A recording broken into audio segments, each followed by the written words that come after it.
Ayudas para los estudiantes de un curso de milagros. The Lighthouse.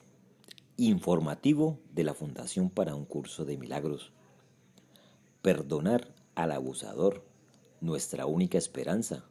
Por Kenneth Wapnick.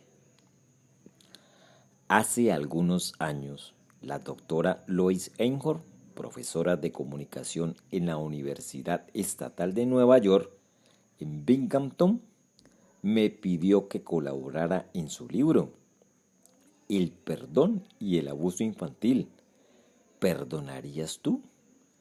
La forma del libro sigue el modelo del girasol de Simon Wiesenthal, que presenta las experiencias del famoso superviviente de un campo de concentración y cazador de nazis, que no pudo perdonar a un joven soldado alemán. Sin embargo, el núcleo del libro consiste en respuestas de varias personalidades mundiales sobre cómo habrían reaccionado si se encontraran en esa situación.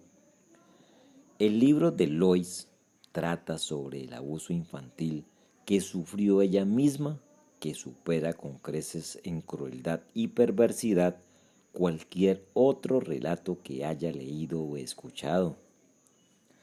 Para este boletín he incluido un epílogo que presenta algunas observaciones adicionales sobre este tema extremadamente importante. Perdonar al abusador. En este mundo resulta difícil ignorar los hechos brutales de lo que Robert Burns llamó la inhumanidad del hombre hacia el hombre. Las señales siempre han estado con nosotros, desde la brutalidad de la antigua Roma hasta los holocaustos modernos de la Alemania nazi, el sudeste asiático, Ruanda y Bosnia.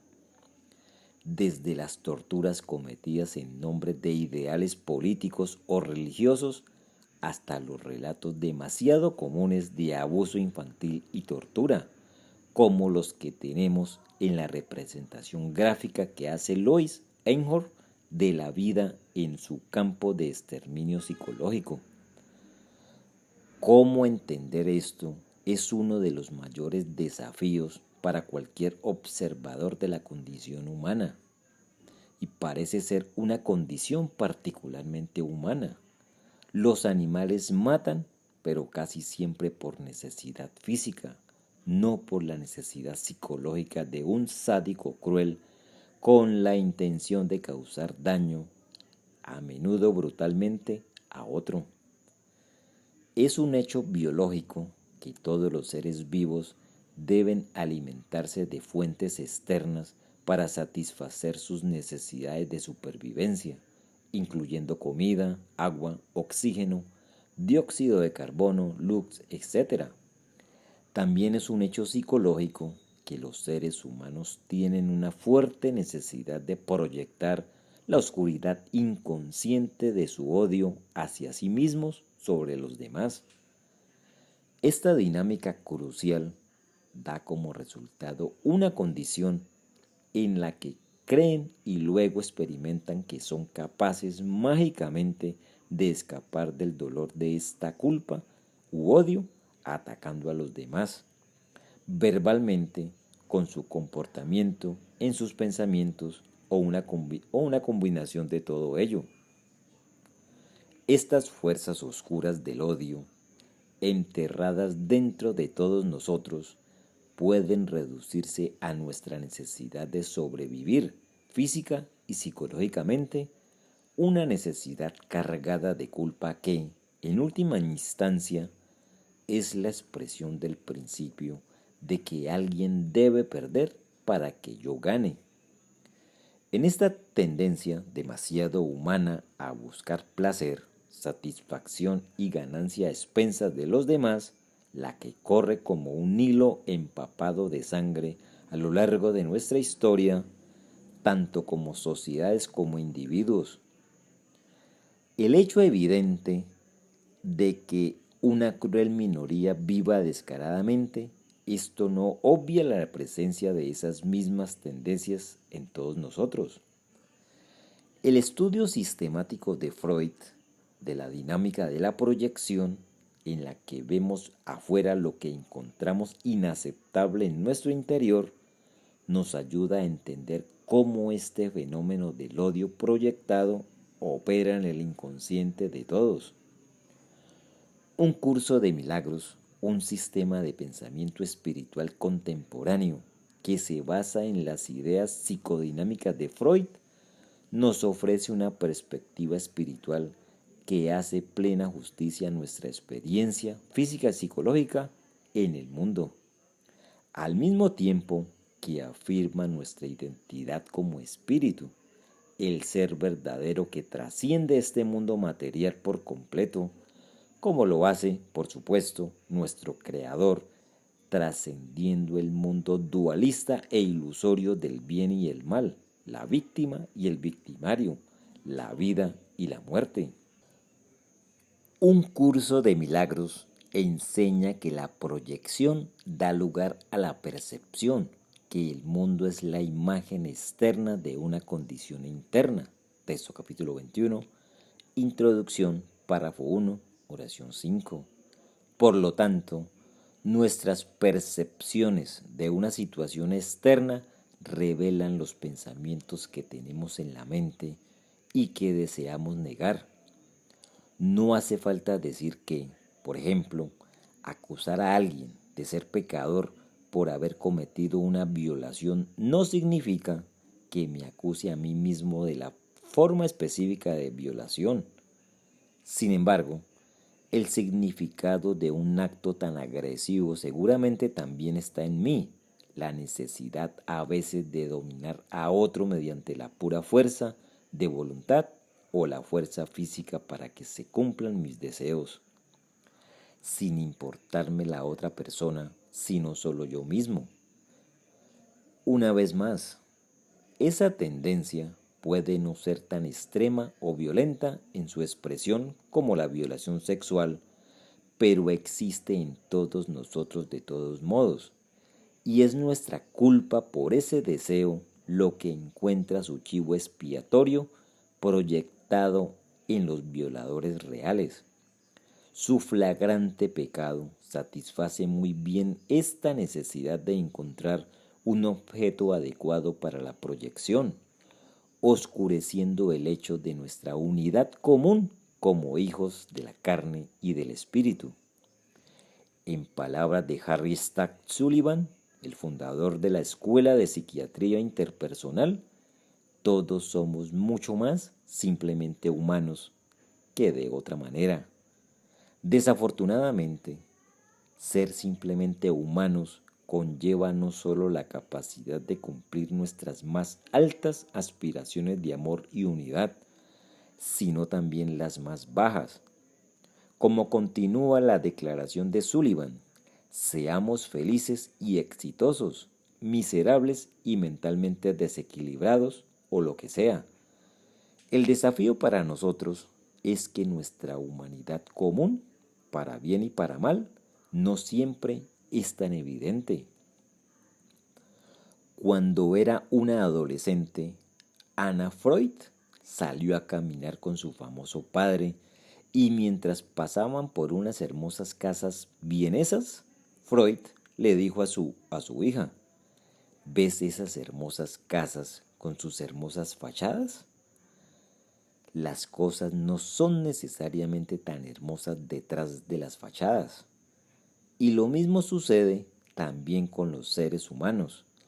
Uno bien podría agregar con todos los seres humanos a la referencia de Freud una adición que el padre del psicoanálisis casi seguramente habría aprobado, siendo tan consciente de las fuerzas oscuras que acechan dentro de todos los miembros de nuestra especie.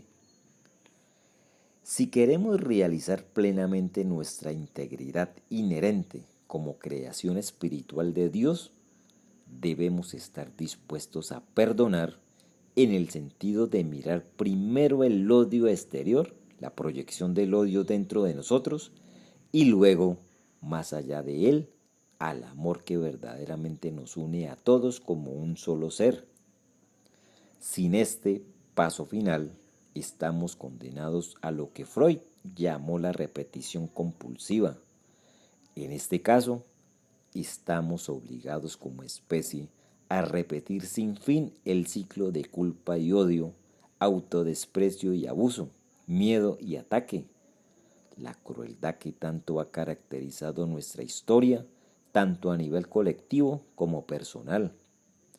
Todos los médicos están más que familiarizados con el patrón cíclico de muchos niños maltratados que crecen hasta convertirse en adultos maltratadores, y en el círculo vicioso de víctima-victimario que viven los individuos se recapitula tristemente en las vidas de grupos grandes y pequeños. No sería un buen psicólogo si no fuera consciente de las consecuencias destructivas de la negación, y ciertamente no estoy abogando por reprimir recuerdos y pensamientos, sentimientos de dolor, humillación y rabia, o intentar pasarlos por alto en el llamado espíritu del perdón. De hecho, en muchos casos es necesaria alguna forma de terapia como un medio por el cual las personas puedan llegar a aceptar el dolor de lo que se ha negado durante tanto tiempo. Este es un paso esencial en el proceso de perdón. Si uno va a pasar finalmente de los recuerdos dolorosos y llenos de cicatrices del pasado a un sentido integrado de sí mismo, el cual es lo único que puede traer satisfacción y felicidad. Una vez más, no debemos negar lo que se nos ha hecho, pero todos tenemos la capacidad de crecer más allá de un autoconcepto victimizado para realizar nuestro verdadero potencial como seres completos. De este modo, demostramos a nuestros abusadores que, independientemente de sus acciones, en última instancia no nos hicieron daño porque pudimos usar la experiencia como un medio para el crecimiento personal. Es importante destacar que esto no significa permitir que otros, sin control, abusen de nosotros o de otros. El punto aquí es nuestra actitud hacia el atacante. Uno puede ciertamente actuar de una manera firme y fuerte para prevenir el ataque y el abuso sin sentimientos concomitantes de odio o venganza. Un curso de milagros enfatiza que nuestras percepciones son inherentemente interpretativas. En otras palabras, aunque nuestros órganos sensoriales nos reportan escenas de odio, abuso y sufrimiento, estos no tienen por qué ser instrumentos con el poder de privarnos de nuestra capacidad de crecer, madurar y finalmente alcanzar la paz interior, no solo psicológica, sino también espiritualmente. Si a estas formas de oscuridad se les concede tal poder, entonces la responsabilidad no recae en los eventos en sí, sino en que hayamos hecho que el evento sea más poderoso que el amor de Dios, nuestra fuente, nuestra guía constante para el crecimiento e inspiración para el cambio. Este reconocimiento se convierte en la base del verdadero perdón.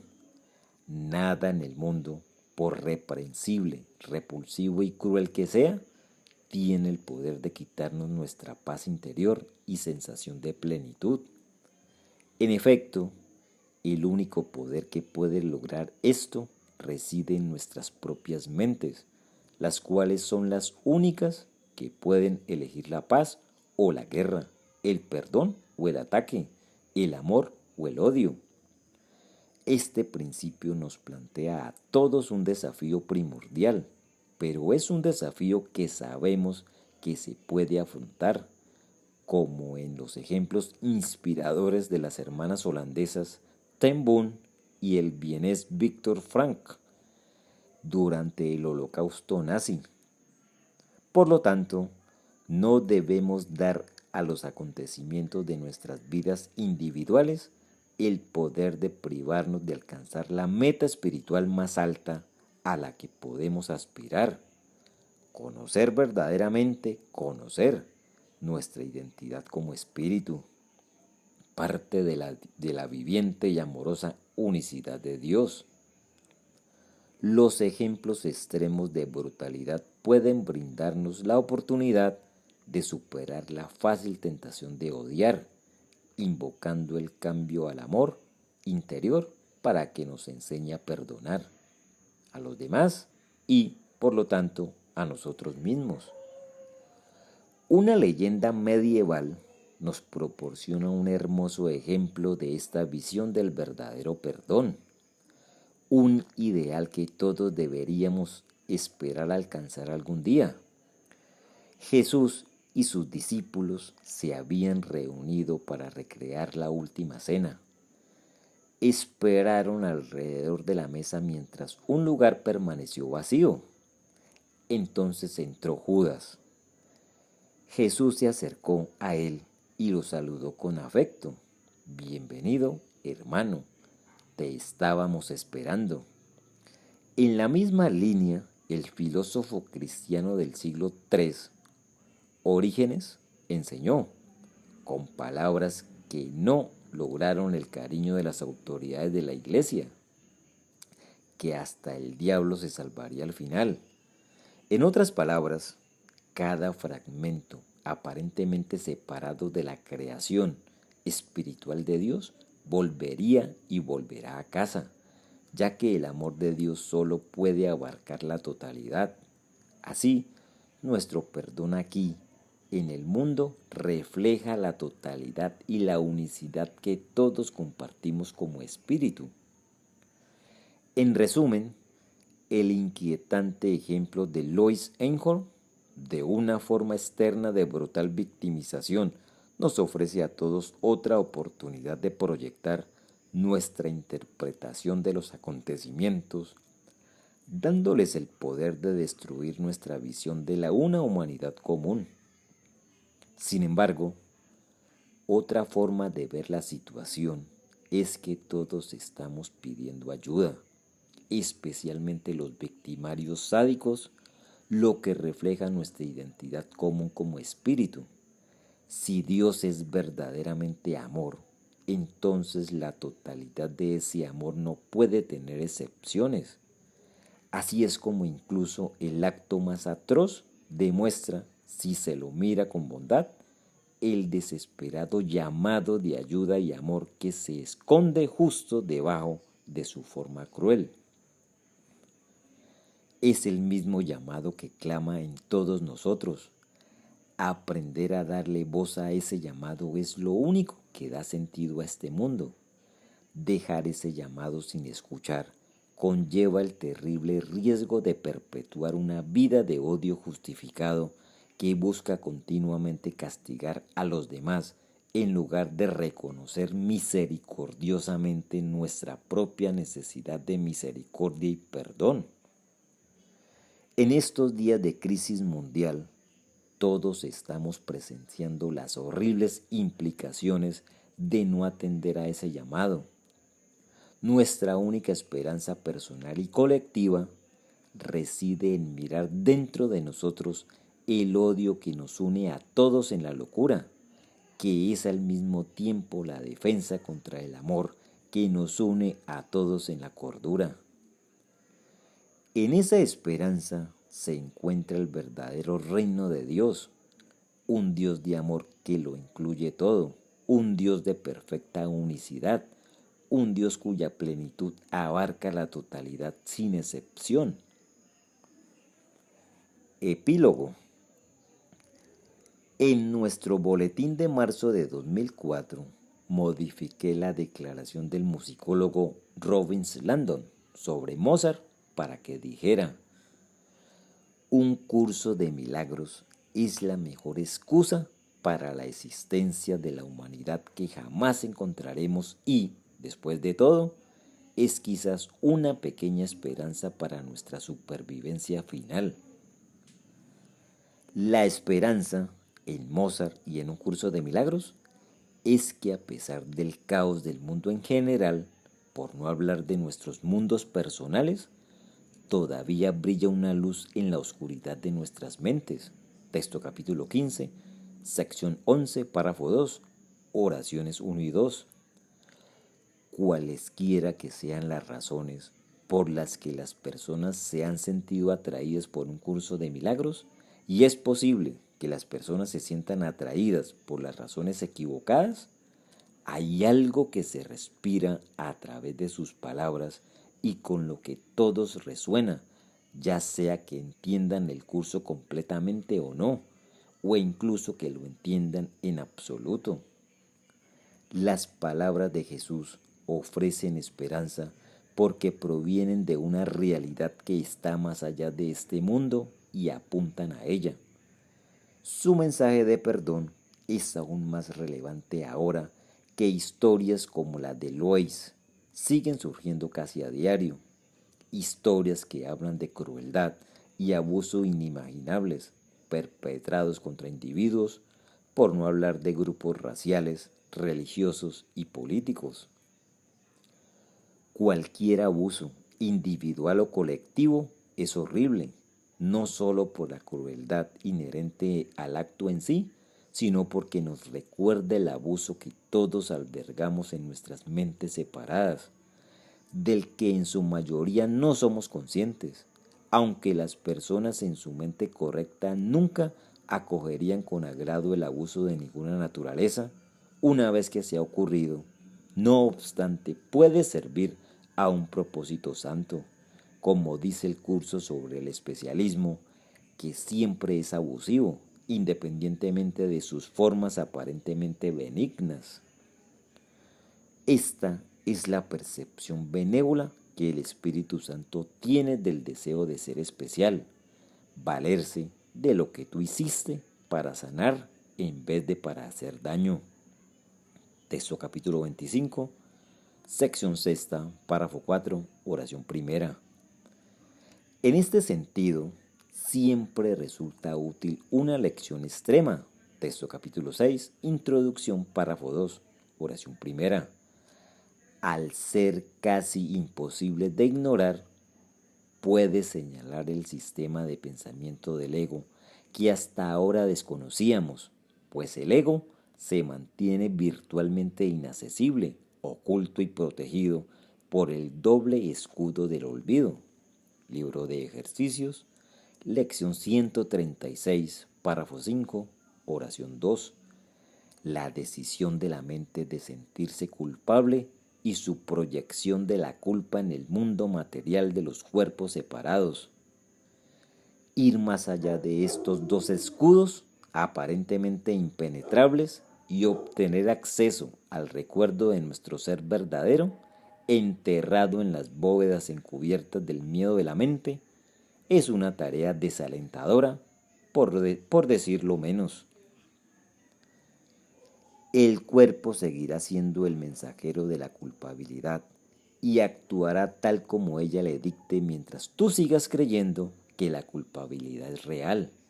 Texto capítulo 18, sección novena, párrafo 5, oración 2.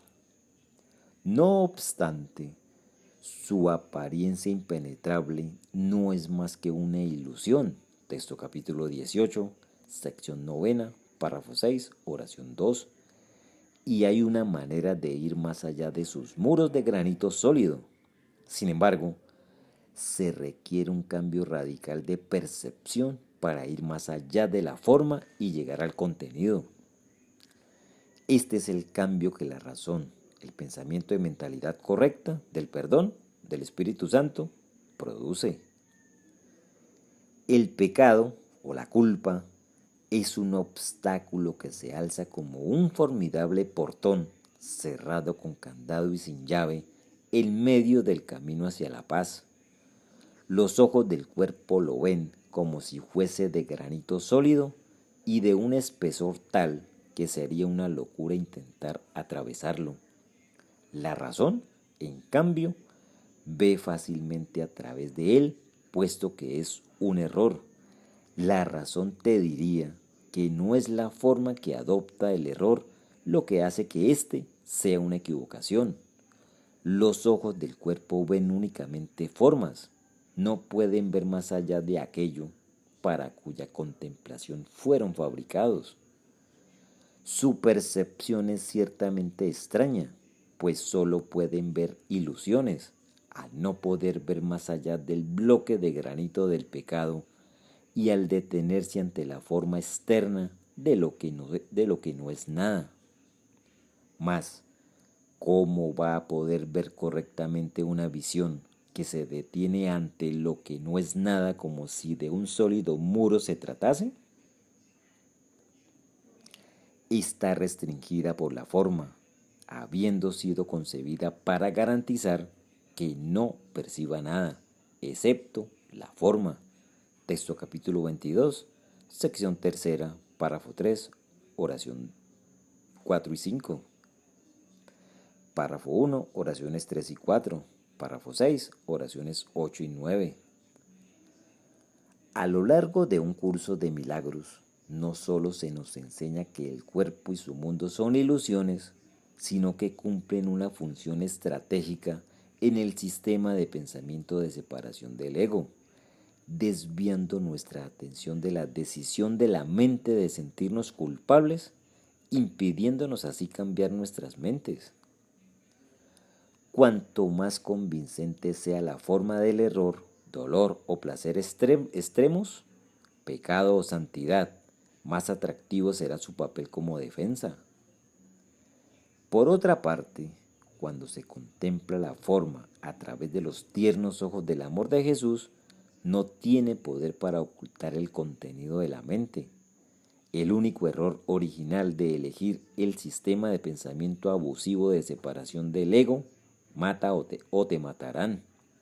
Manual para los maestros, pregunta 17, párrafo 17, oración 11. En lugar del sistema de pensamiento sanador de expiación del Espíritu Santo, juntos o no en absoluto.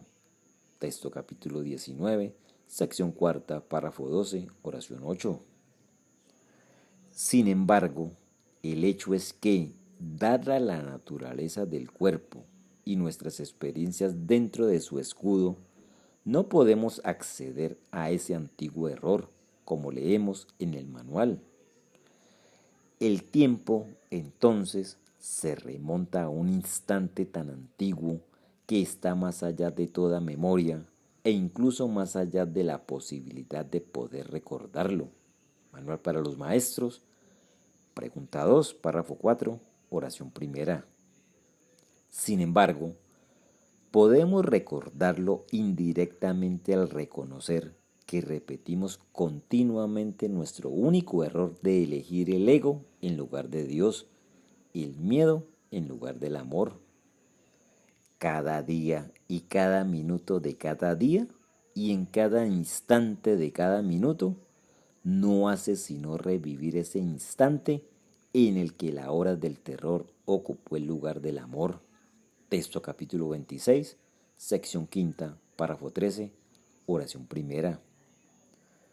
Como todos tenemos problemas de aprendizaje, porque siempre hemos aprendido del maestro equivocado, a menudo hace falta una situación drástica para deshacernos de nuestro arraigo en el sistema de pensamiento del ego, basado en la victimización y la culpa. El abuso, aunque nunca es la voluntad del Espíritu Santo, puede ser utilizado por él para un propósito diferente. En otras palabras, una vez que la mente tomadora de decisiones ha elegido su guión, nuestro amable Maestro lo utiliza para llevarnos más allá del dolor hacia la paz de Dios. El Espíritu Santo te muestra y te lleva dulcemente de la mano y desanda contigo el camino recorrido en el absurdo viaje que emprendiste fuera de ti mismo, conduciéndote con gran amor de vuelta a la verdad y a la seguridad de tu interior. Él lleva ante la verdad todas tus dementes proyecciones y todas tus descabelladas sustituciones, las cuales ubicaste fuera de ti, Así es como Él invierte el curso de la demencia y te vuelve a la razón. Texto capítulo 18, sección primera, párrafo 8, oraciones 3 y 5. La escalera que la separación nos hizo descender, texto capítulo 28, sección tercera, párrafo 1, oración 2. El curso de la demencia pasa por el sistema de pensamiento de mentalidad errada del abuso y termina en el mundo físico del abuso. Y así nuestro viaje con el Espíritu Santo invierte el proceso a medida que Él nos conduce por los peldaños de la escalera. El mundo, la mente errada, la mente correcta, hasta la mente uno del cielo, que está completamente más allá de la escalera. Él comienza su enseñanza donde creemos que estamos, en el mundo abusivo del dolor y el sufrimiento, y nos ayuda a darnos cuenta de que nuestro mundo perceptual fue creado para albergar un deseo secreto. Texto capítulo 24, sección séptima, párrafo 8, oraciones 8 y 10. El deseo de existir como una entidad separada con la inocencia como su rostro justificado. En otras palabras, existimos, pero alguien más es responsable de nuestra miserable suerte en la vida, de la cual nuestro sufrimiento es el testigo que induce a la culpa.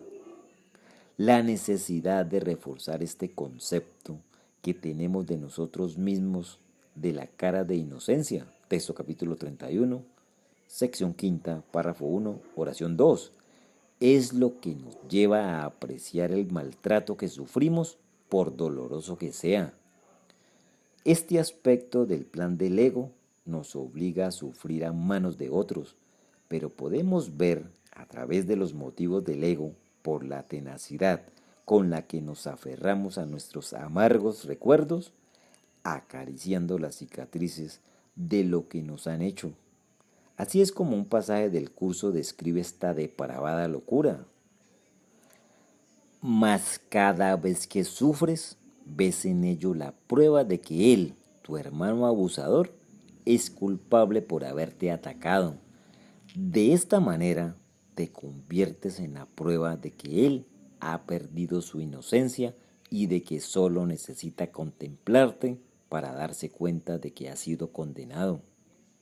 Siempre que consientes sufrir, sentir privación, ser tratado injustamente o tener cualquier tipo de necesidad, no haces sino acusar a tu hermano de haber atacado al Hijo de Dios. Presentas ante sus ojos el cuadro de tu crucifixión para que él pueda ver que sus pecados están escritos en el cielo con tu sangre y con tu muerte, y que van delante de él, cerrándole el paso a la puerta celestial y condenándolo al infierno. Texto capítulo 27, sección primera, párrafo 2, oraciones 2 y 3, párrafo 3, oraciones 1 y 2. Así, todos caminamos por esta tierra con nuestros recuerdos de heridas y abusos pasados, aferrándonos a ellos como prueba de que somos inocentes y de que otros son culpables de nuestro sufrimiento hasta el punto de que serían condenados al infierno, mientras que nosotros regresamos al cielo como el inocente Hijo de Dios. Y, sin embargo, incluso esta ganancia secundaria de demostrar nuestro trato injusto se vuelve demasiado para soportar. La resistencia al dolor puede ser grande, pero no es ilimitada. A la larga, todo el mundo empieza a reconocer, por muy vagamente que sea, que tiene que haber un camino mejor. Texto capítulo 2, sección tercera, párrafo 3, oraciones 5 y 6.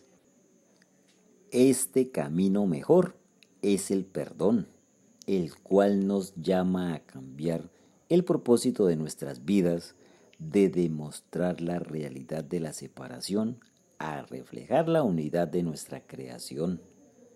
Jesús nos enseña que todas las personas involucradas en nuestras vidas, los buenos y los malos, los abusados y los abusadores, son parte de la misma filiación a la que pertenecemos, de hecho, a la que todos pertenecemos.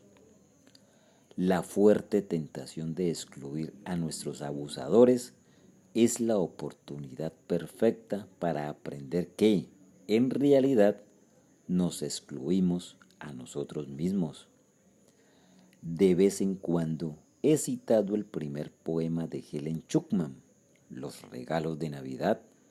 Los primeros versos son directamente relevantes a esta cuestión. Cristo no pasa por nadie.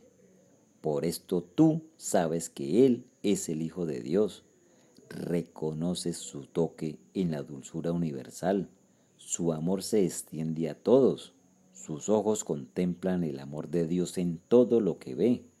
Los regalos de Dios, página 95. Si solo los abusados merecen compasión, si solo las víctimas son objeto de nuestra simpatía, entonces mantenemos la realidad de la filiación fragmentada, para deleite del ego de todos.